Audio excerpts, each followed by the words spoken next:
How do you make the impact that you want to make in this world? Now, I'm not just talking about doing a bunch of things trying to make a lot of money, no.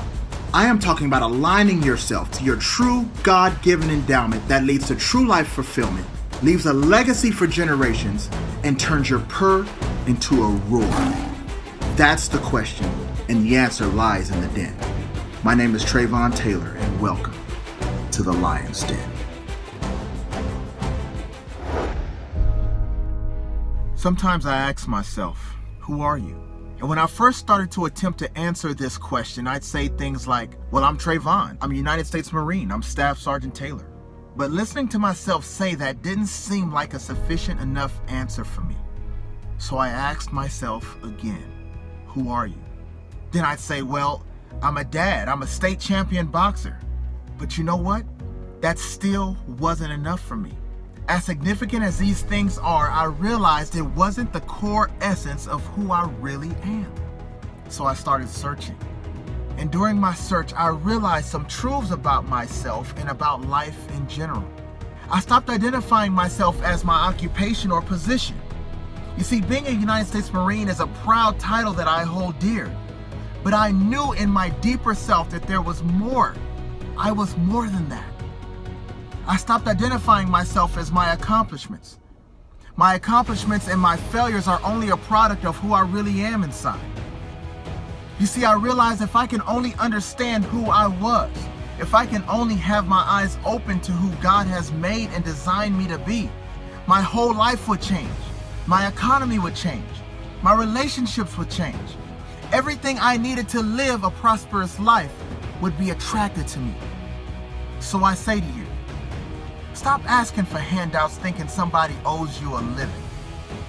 The world doesn't owe you anything but oxygen, and as long as you have breath in your body, the responsibility is yours and yours alone to take advantage of every breath that you have to live the best life you possibly can live. If you are under the sound of my voice right now, that means that you are capable of anything and nothing is impossible for you.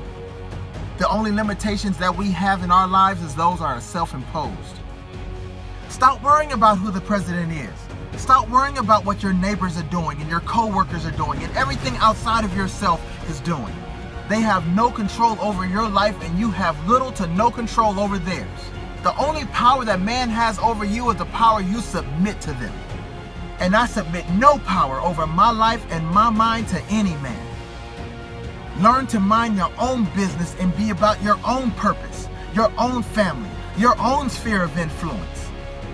You have no total individual control over other people or other things outside of you. But what you do have power over and what you can master is yourself. If you don't like your circumstances, change you. If you don't like your personal economy right now, change you. Don't ever just wish life was easier. Wish you were stronger. And don't just wish you were stronger. Make yourself stronger. When you work out, it's not the first couple of repetitions that get you the results you want. Anybody can do a few repetitions. It's the last repetitions that get you the strength that you need. It's the last mile when it begins to burn that gets you the endurance that you need. You don't start getting stronger. You don't start getting faster. You don't start getting better until it begins to hurt.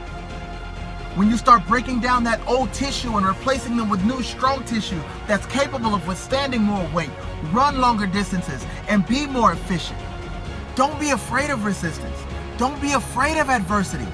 They arrive to promote you and propel you to new levels.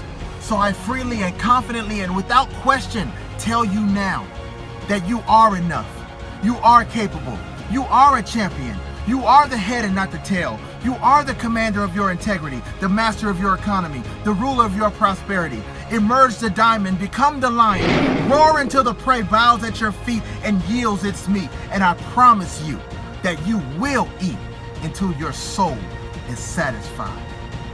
So now I ask you, who are you?